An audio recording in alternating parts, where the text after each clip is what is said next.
The fifth thing we need to know, God wants us to know during this virus scare, or just in life in general, is fear not. Don't be afraid. Fear has torment. Now, obviously, we can choose what we're going to do. We can choose to either fear or not fear. God would not tell us, command us to do something we're incapable of doing. That'd be unfair. That'd be unjust. These are the two most commanded words in the Bible. Fear not.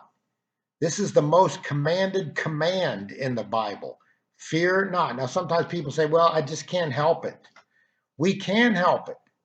God's told us, fear not. Don't fear. He turned to Jairus in the face of his daughter's death and said, you got a choice. You can fear or you can be in faith.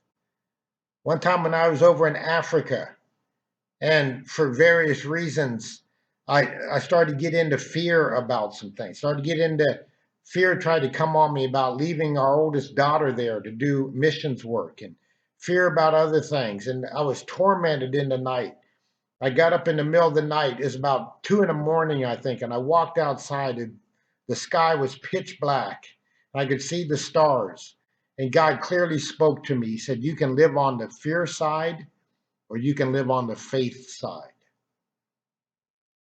You have to choose. Are you going to live on the fear side? Well, what about this? What about leaving your daughter here? And what about this? And what about that? And or you can live on the faith side. God's going to take care of her. This is going to be all right. She's doing the Lord's work, the Lord's will. I need to believe God. I need to trust God. I can't afford to get in fear and open the door to the devil. I need to stay in faith for her and for everything. You can live on the fear side or the faith side. Don't give in to fear. That's what, now notice the psalmist said, you shall not fear. You shall not fear. Psalm 91:5. For the terror by night, nor the arrow that flies by day, nor the pestilence that walks in darkness, nor the destruction that wastes at noonday. Maybe next time we'll look a little further before we move on to number 6 at what those mean. But I want to encourage you again, do not fear. Why not? God is with you. Fear has torment. The word means to dread, to tremble, the panic. It's a word that stems from uncertainty. It means to be worried or troubled or shaken. It's amazing how many of God's people are worried, troubled, shaken, fearful, panic. And God tells us again, do not fear. Tell your mind, say to your mind, do not fear. Say to your body, fear not. Say to your circumstances, I will not fear. Say to your past, I will not fear. Say to your present, I will not fear. Say to your future, I will not fear. Say it to the greatest fear of all. What is the greatest fear of all? The fear of death. It's the last enemy that shall be destroyed.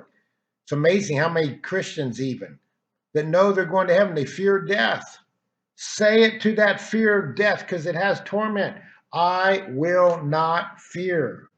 I will not fear.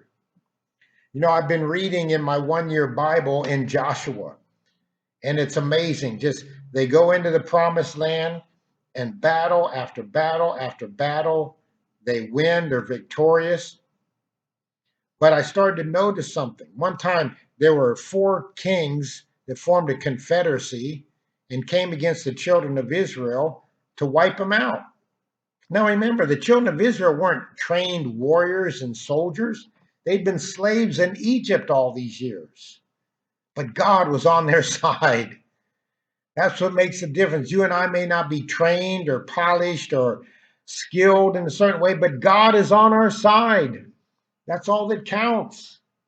So these 4 armies, these 4 kings join forces and they come against the children of Israel to wipe them out. And you know what God says to Joshua?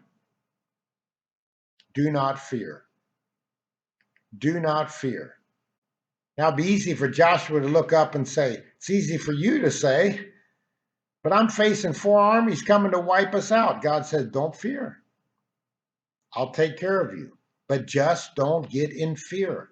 Another time, the best I can count is about 11 to 14 of the uh, confederation or the armies of the Hittites and Amorites and Hivites and all. They came together. These 11, 14 different nations came together as a huge army against the children of Israel.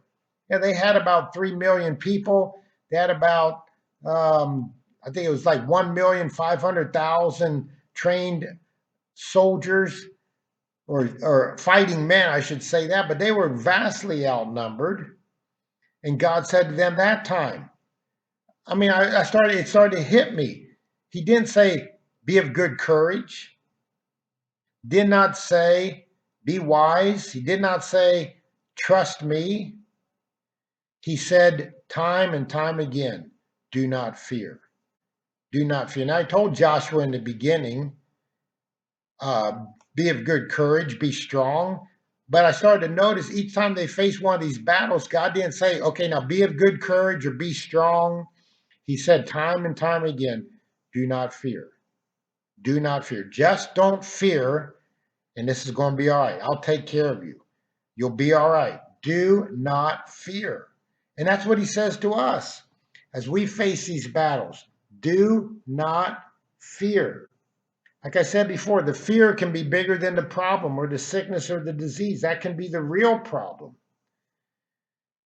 We've got to deal with fear before we can really release faith. Well, the devil comes to it. What if you get it? What if it comes to you? What if you get the virus? Or what if this? And what about that? You can't give place to fear. You got to say, I will not fear. The Lord is on my side. He delivers me from all my fear. He delivers me. I was studying this word fear, and in the Hebrew, they said the underlying concept of this word is a sense of impending doom, a fear that causes a soldier to retreat in the face of an invisible foe. That's what the devil wants to try and do. Give us impending doom and cause us to retreat instead of be bold and walk by faith and not by sight. God is our source of protection, our source of refuge, our source of shelter.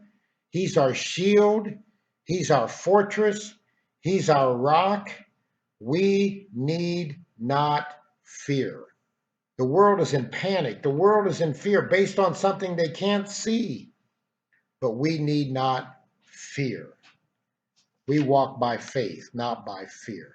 Again, thank you for listening. Thank you for support of the church during this time when churches are unable to meet. Don't forget to be faithful in your tithes and offerings. Like somebody said, the bills and the expenses are not quarantined. So be faithful to your church. And those who are members of this church and give to this ministry, thank you. I pray a blessing on you. We'll take this up next time. We're going to look at the sixth one, make the quality decision, the sixth of the seven, to reign in life by Christ. You don't want to miss that.